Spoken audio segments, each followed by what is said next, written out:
ஆண்டவராகிய இயேசுவின் நாமத்துல அன்பின் வாழ்த்துக்களை தெரிவித்துக் கொள்கிறேன்.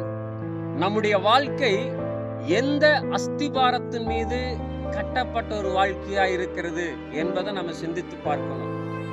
பைபிள்ல ஆண்டவர் அழகா 2 வீடுகளை குறித்து சொல்லுகிறார். ஒரு வீடு மணலின் மேல அஸ்திபாரம் போட்டு கட்டப்பட்ட ஒரு வீடு. நல்ல அழகான ஒரு வீடு தான். ஆனால் திடீரென்று மழை வருது, காற்றடிக்கிறது, புயல் வருகிறது, அந்த வீடு இடிந்து தரைமட்டமானது. இன்னொரு வீடு கண்மலையின் மேல நல்ல கல்லுள்ள இடத்துல அஸ்திவாரம் போட்டு கட்டப்பட்ட அதே அழகான வீடு தான். இந்த இடத்துலயும் அதே மழையும் அதே காற்றும் அதே புயலும் வருகிறது. ஆனா வீடு கீழே விழவில்லை, உறுதியோடு கூட நின்றது.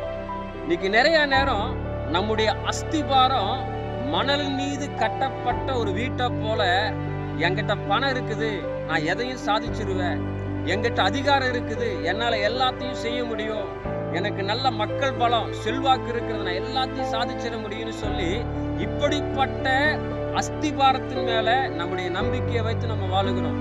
பெரிய புயல் காத்து தேவையில்லைங்க. ஒரு சின்ன பிரச்சனை, ஒரு மிஸ் அண்டர்ஸ்டாண்டிங் வந்தா போது ஒட்டுமொத்த பணம், செல்வாக்கு, மக்கள் பலம் ஒண்ணுமே இல்லாம சுக்கு நூறாக உடைந்து சிதைந்து போகிறது. அதே நம்முடைய நம்பிக்கைய கடவுள் மீது வைத்து, அஸ்திபாரம் கடவுள் தான் எனக்கு இந்த பணம், இந்த வேலை, இந்த வருமானம், இந்த மக்கள் செல்வாக்கு, இது எல்லாமே கடவுளுடைய கிருபையில எனக்கு கிடைத்தது. கடவுள் என் கூட இல்லைன்னா என்னால எதையுமே செய்ய முடியாது என்று சொல்லி கடவுள் மேல நம்முடைய நம்பிக்கையை வைத்து அந்த அஸ்திபாரம் இயேசு கிறிஸ்துவாக இருக்கும் என்று சொன்னால், எந்த சூழ்நிலை வந்தாலும் சரி, என்ன புயல், என்ன காற்று, எத்தனை பிரச்சனை வந்தாலும் ஒருபோதும் நம்முடைய வாழ்க்கை விழவே விழாது. எத்தனை போராட்டம் வந்தாலும் நம்ம தாண்டி போயிட்டே இருக்கும். அதனாலதான் அப்போஸ்தலனாகிய பவுல் என்கிற அடிகளார் ஒரு வார்த்தை சொல்றாரு, எப்பக்கத்திலும் நெருக்கப்பட்டும் நாங்க ஒடுங்கி போகலன்றார். எத்தனையோ போராட்டம் வந்துச்சு, பிரச்சனை வந்துச்சு, வேதனை வந்துச்சு, ஆனா ஒண்ணுமே என்னை கீழே விழ வைக்க முடியவில்லை.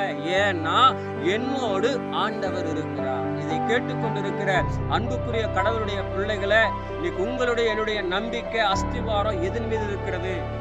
ஒருவேளை அழிந்து போகிற அந்த காரியங்கள் மீது இருந்தா தயவு செய்து அதெல்லாம் தூக்கி ஒரு பக்கமா போட்டுட்டு, அழியாத கடவுள் நம்மோடு இருக்க வேண்டும், அவர் மேல நம்பிக்கை நமக்கு இருக்க வேண்டும் என்கிற அந்த ஒரு அஸ்திபாரத்துக்குள்ளாக நாம நிப்போம்னா என்ன சூழ்நிலை வந்தாலும் நீங்களும் நானும் கீழே விழ மாட்டோம்.